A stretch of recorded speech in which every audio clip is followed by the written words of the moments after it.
පිළිගන්නවා ඔයාලා හැමෝම.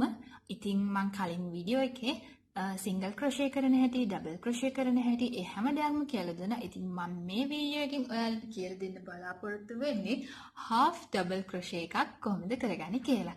ඉතින් වැඩි කතා නැතුව අපි යමු වීඩියෝ එකට.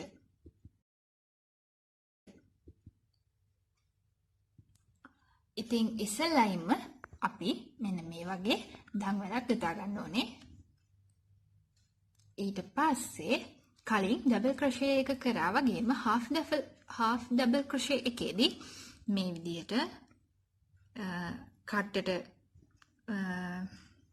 නූල මේව කරගෙන රඳවගෙන මේ දම්වැල ඇතුලෙන් දාලා නූල මෙන්න මෙහෙම ඇදලා ගන්න ඕන. එතකොට ඔයාලට ලූප් 3ක් කට්ටේ තියෙනවා. මේ ලූප් 3ම එකවර මෙන්න මෙහෙම ඇදලා ගන්න එකට තමයි අපි කියන්නේ half double crochet එකක් කියලා. ඉතින් අපි තව එකක් බලමු. කට්ට මෙහෙම පටලවගෙන ඊළඟ දම්වැල ඇතුලෙන් දාලා නූල මෙහෙම ඇදලා ගන්නවා. ඊට පස්සේ කට්ටේ ලූප් 3ක් තියෙනවා. මේ ලූප් 3ම එකවර අයින් කරනවා. ඒකට තමයි half double crochet කියලා කියන්නේ. අපි බලමු ආයෙත් එකක්. ලූප් 3ක් තියෙනවා. 3ම එකවර අයින් කරනවා. තව එකක් බලමු අපි. කට්ටට දවට ගන්නවා. දම්වැල ඇතුලෙන් දානවා. නූල මෙහෙම ඇදලා අර ගන්නවා. කට්ටේ දම්වැල් 3ක්, ලූප් 3ක් තියෙනවා. ඒ 3ම එක සැරේම අයින් කරනවා. නැවත බලමු. මෙහෙම ගන්නවා. මෙහෙම ඇදලා ගන්නවා. කට්ටේ දම්වැල් 3ක්, ලූප් 3ක් තියෙනවා. මේක මෙහෙම එකවර අයින් කරනවා.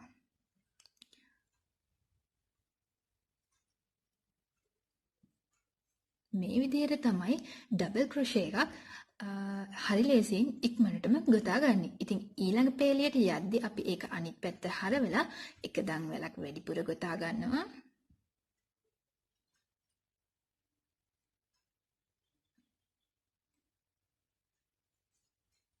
ඊළඟට මේකට දාලා අර විදිහටම තමයි දාලා අරගෙන කට්ටි ලූප් 3ක් තියෙනවා. 3ම එකවර අයින් කරගන්නවා. මේ විදිහට දිගටම ගොතා ගන්නවා.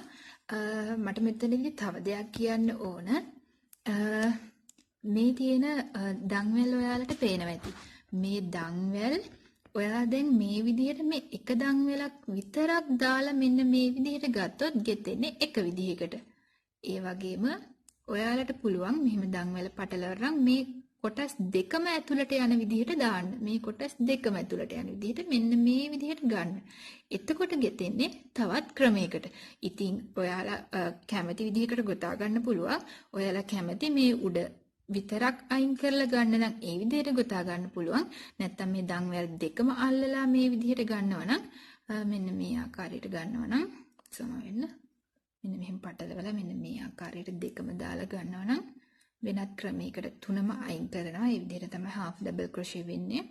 එතකොට චුට්ටක් මේ කලින් කරපු විදිහට වඩා මේ ක්‍රමේ චූටි වෙනසක් තියෙනවා. ඉතින් මේ විදිහට තමයි half double crochet එකක් අපි ගොතාගන්නේ. මම කලින් ගොතාගත් එකක් තියෙනවා. මෙන්න මෙහෙම. මේ විදිහට තමයි half double crochet එකක් එන්නේ. ඉතින් මේ වගේ මේ වගේ මූලික ගෙතුම් පාවිච්චි කරලා අපිට ලස්සන නිර්මාණ කරගන්න පුළුවන්. මම හිතනවා ඔයාලට පැහැදිලි වුණා කොහොමද half double crochet එකක් ගොතාගන්නේ කියලා.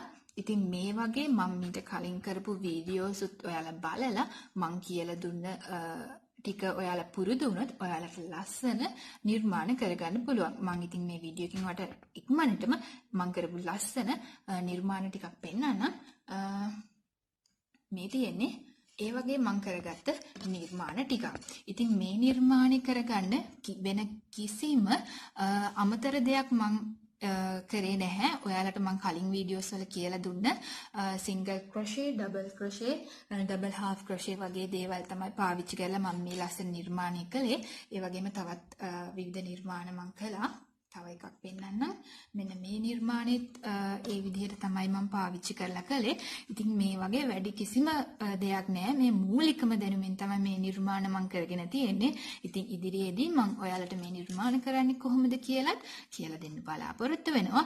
ඉතින් මේ වීඩියෝ එකකින් ඔයාලට යම් කිසි දැනුමක් ප්‍රයෝජනයක් ලැබුණා නම් පහළ තියෙන රතු පාට subscribe button එක ක්ලික් කරලා ඊට එහා පැත්තේ තියෙන bell icon එකත් ක්ලික් කරොත් මම දාන වීඩියෝස් ඉක්මනටම ඔයාට බලන්න පුළුවන් වේවි. ඉතින් මගේ වීඩියෝ එක බැලුවට බොහොම ස්තුතියි. අපි ඊළඟ වීඩියෝ එකෙන් හමු වෙමු.